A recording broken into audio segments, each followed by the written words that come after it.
tout quitter pour la Thaïlande, bonne idée ou pire décision de toute votre vie que vous regrettez? C'est la question du jour, c'est la vidéo du jour les amis. On va l'attaquer direct dans le vif du sujet.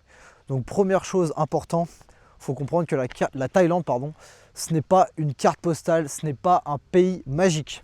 C'est un beau pays qui a des avantages, mais ce n'est pas magique. Première chose à comprendre, sur Instagram, vous allez voir des belles vidéos, etc.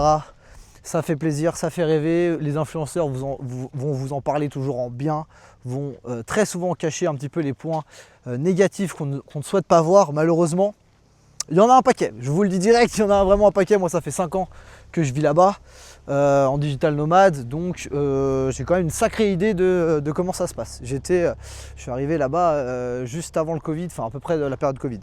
Bref, on va aborder un petit peu les points. Mais ce qui est important, cette vidéo elle est destinée soit aux personnes qui sont allées rapidement en tant que touristes, soit aux personnes qui ne sont pas du tout allées là-bas et qui voient juste les vidéos et les contenus et qui se disent putain, mais je vais là-bas et ma vie va être incroyable, ma vie va être différente. Spoiler alerte, un petit peu mais pas trop. En fait non. Spoiler alerte, très clairement non. Comme vous pouvez l'imaginer, en fait d'ailleurs il y a un youtubeur qui en avait parlé. C'est super intéressant, je vais reprendre un peu ce qu'il avait dit. Il avait dit, si vous n'êtes pas heureux dans votre pays, c'est pas de la magie noire, c'est pas j'arrive, je change de pays et d'un coup, mais tout est beau, tout est rose, je redeviens heureux. Non, ça marche pas comme ça. Donc si dans votre pays, vous êtes un peu un loser, vous n'avez pas de succès, vous n'avez pas d'argent, pas de boulot, pas de compétences, vous êtes un peu un cassos, c'est pas en allant en Thaïlande que d'un coup, vous allez devenir un winner, avoir du succès avec les femmes, lancer un business avec succès, avoir du temps pour vous, etc. Non, oubliez ça. Donc c'est vraiment, c'est pas un cheat code, hein, c'est pas un code secret qui vous débloque une vie incroyable. C'est ce qu'on essaye de vous vendre sur les réseaux, mais c'est pas le cas.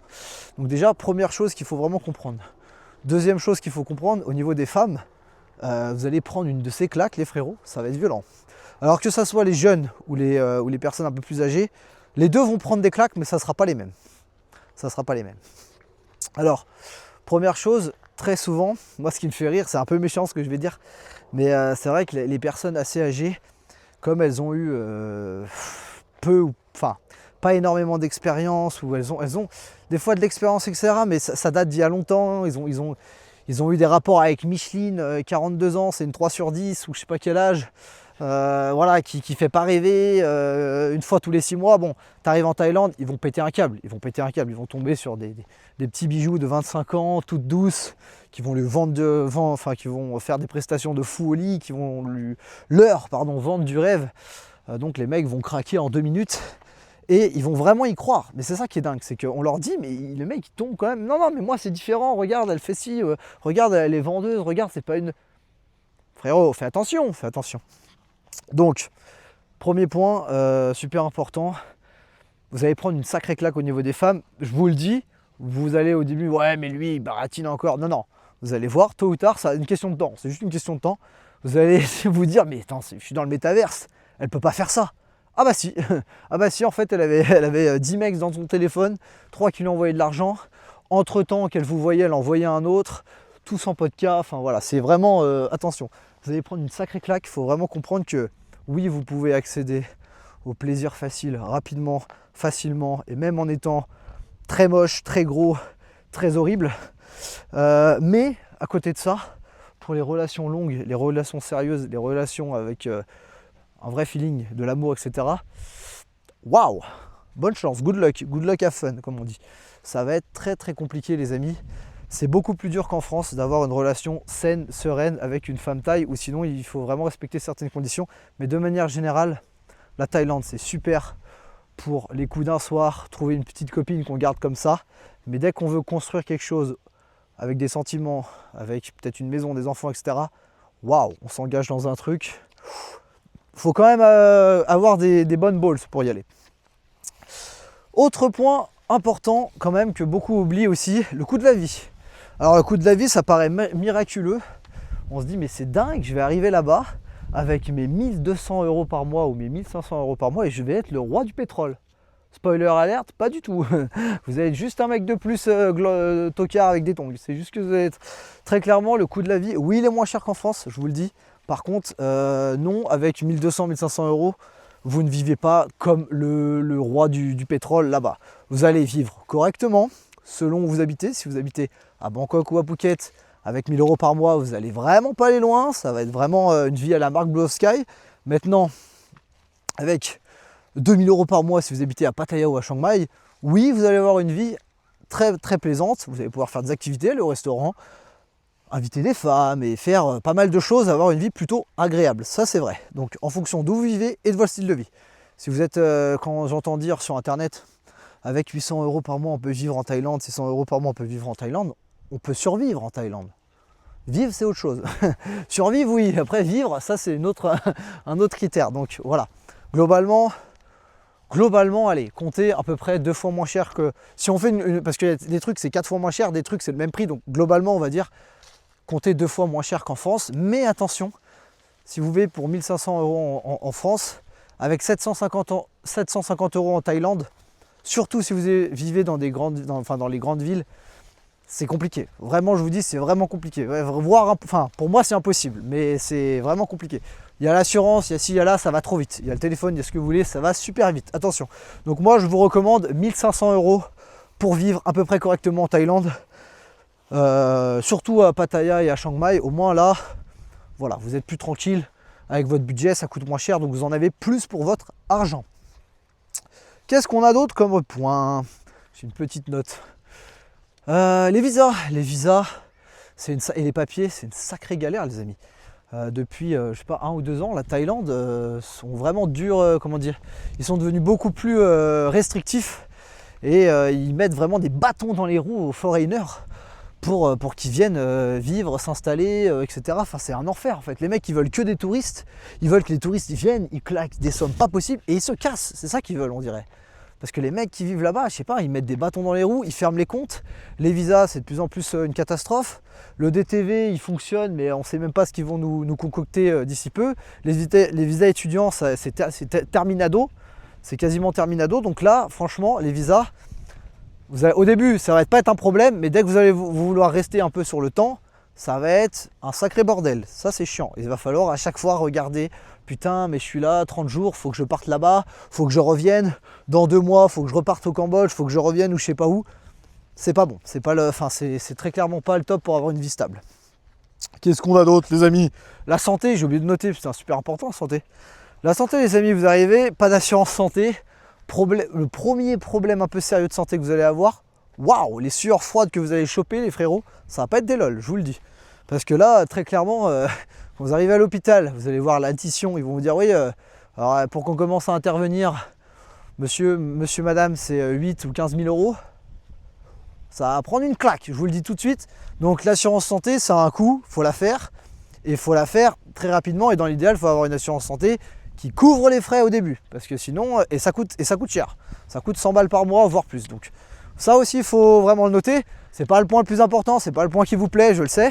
Mais quand ça tombe dessus, je vous assure que le monde il se coupe en deux d'un coup quand ça vous tombe dessus. Donc moi j'ai eu de la chance, j'ai pas eu trop de trucs, mais quand même, j'ai eu 2-3 additions à payer, ça allait, c'était pas des grosses, mais ça fait peur, donc attention. Autre chose, qu'est-ce qu'on a de beau? Oui, le climat. Le climat, les amis, alors il fait beau, il fait chaud, pas tout le temps, hein. Des fois quand il y a la saison des pluies, c'est infernal, il pleut et il fait nuageux tout le temps, enfin c'est infernal, mais de manière générale, il fait beau, il fait chaud, mais il fait trop chaud, et l'air est trop... déjà, il est un petit peu pollué, plus pollué qu'en France de manière générale, mais l'air est trop humide et trop étouffant. Je n'arrivais pas à trouver le mot. L'air est trop étouffant et c'est pas à prendre à la légère, les amis. Pas du tout. Pourquoi? Parce que c'est simple. Quand vous allez vouloir faire des activités dehors, vous allez commencer à marcher, courir, etc. En peu de temps, en 5 minutes, vous allez être trempé de partout avec de la sueur et tout. Et vous allez sentir que c'est pas agréable. C'est pas forcément très agréable. Le paysage est agréable, mais les conditions météorologiques sont pas non plus des plus clémentes, je trouve. Alors ça fait plaisir d'être au chaud, mais voilà, dès que vous allez faire une activité d'endurance, votre endurance, terminus. À chaque fois que je rentre en France, mon endurance, j'ai rien fait, hein. Mon endurance, blam, elle explose. Pourquoi? Parce que l'air, l'humidité de l'air, etc. Donc, très souvent, il y a beaucoup de gens d'ailleurs, qui de 10h à 15h, donc la plupart du temps de la journée, où il y a le soleil, où il fait beau, les mecs ne sortent pas de chez eux. Les mecs ne sortent pas de chez eux. Il fait trop chaud, ils savent très bien comment c'est. Ils n'ont pas envie de supporter ça, d'être en transpi, de se doucher 5 fois dans la journée. Donc c'est pas si beau, enfin c'est pas si beau que ça, c'est bien, mais vous allez vite voir qu'avec les mois et les années, waouh, on s'en lasse très clairement du soleil violent. Autre chose, qu'est-ce que j'ai noté de plus? Ouais, les femmes, la grosse désillusion. La solitude, la solitude classique, hein. Si vous venez sans amis, avec les femmes, vous allez vite comprendre que c'est beaucoup du portefeuille, c'est beaucoup de l'intérêt. Donc c'est vrai que si vous n'avez pas d'amis fiables, vous êtes loin de votre famille, etc. Vous rencontrez pas trop d'entrepreneurs, ou si vous en rencontrez, c'est des mecs qui sont là une fois, puis qui se cassent, puis en fait c'est pas des vrais potes.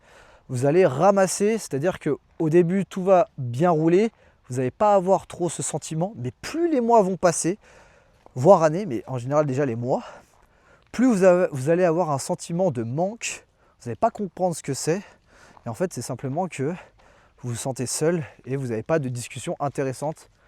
Il manque de la connexion entre êtres humains de la même langue, si je peux me permettre. Donc ça c'est un autre point qui est sous-estimé, mais pourtant qui est tellement vrai et qui fait défaut à beaucoup de gens. Donc voilà, solitude. Je regarde si j'ai noté autre chose. Oui, putain, j'oublie le point le plus important à chaque fois de toute façon. Les tentations. Les tentations, c'est quasiment le point numéro 1. C'est que quand vous allez en Thaïlande, les amis, le nombre de tentations n'a jamais été aussi élevé que quand vous allez être là-bas. C'est le diable en personne. Ce pays est à la fois le paradis et à la fois le diable. Pour beaucoup de personnes, c'est le diable. L'alcool pas cher, les soirées tous les soirs, les femmes à disposition, des prix pas chers, une vie de luxe, les plages, les ci, les là. Enfin, vous allez jamais vous ennuyer. Jamais vous ennuyer. Le problème, c'est qu'à chaque fois que vous faites une activité, quelque chose, ça coûte de l'argent, ça coûte du temps, ça coûte peut-être de la santé si vous vous droguez, enfin, si vous utilisez des products ou si vous vous alcoolisez tous les soirs, tard, ça vous coûte de la santé, mine de rien. Donc tout ça, ça a un coût. Et très souvent, surtout les jeunes d'ailleurs, ça c'est peut-être même plus les jeunes que les personnes âgées, je note. Enfin les jeunes, de 20 à 40, vous m'avez compris. Vous m'avez compris, bref. Vous allez vous perdre à une vitesse, mais grand V là-bas, mais vraiment grand V. C'est-à-dire que vous allez arriver, premier mois tout beau tout rose, deuxième mois tout beau tout rose, troisième mois, putain, wow, j'ai déjà claqué 6-7 000 euros, putain, j'ai pas fait rentrer beaucoup d'argent. Bah oui, t'as pas travaillé. Vous allez travailler, pour la plupart, pas beaucoup. Parce que manque de discipline, il y a trop de tentations. Un tel qui vous dit, mais viens ce soir, il y aura telle fille, il y aura ci, il y aura là. Et les tentations, il y en a de partout. Il y a tel massage, il y a telle soirée, il y a tel événement, telle chose à faire, une visite, une balade, enfin ce que vous voulez. Et donc les tentations, il y en a tout le temps. Et c'est très dur de rester discipliné, concentré et d'avancer sur ses objectifs. D'une part, business et argent, parce que sinon on ne peut plus vivre. Et après, santé, physique et tout ce que vous voulez. Donc ça, c'est vraiment le point le plus hardcore en Thaïlande. C'est qu'en termes d'évolution dans la vie, vraiment vous jouez en difficile. En France, en France, quand tu es entrepreneur, tu joues en difficile parce que les impôts te massacrent. Mais en termes de discipline, par contre, tu joues vraiment en facile. Les gars, il n'y a que ça à foutre. Il n'y a que ça à foutre d'aller marcher, courir et de travailler. Il n'y a aucune distraction en France. Enfin, je suis désolé. En Thaïlande, mais il n'y a que ça. Moi, j'arrive pas à rester focus, quoi. En Thaïlande, j'avance beaucoup moins vite qu'en France. Je vous le dis cash. Bon, 13 minutes de vidéo, les gars. S'il y a d'autres points, mettez-les-moi en commentaire. Réagissez à cette vidéo, ça fait plaisir. Et puis, écoutez, dans peu de temps, je suis au Cambodge, grosse vidéo. Et puis ensuite, Thaïlande. Et puis voilà, quoi, on va faire avancer cette chaîne. Bisous, les gars.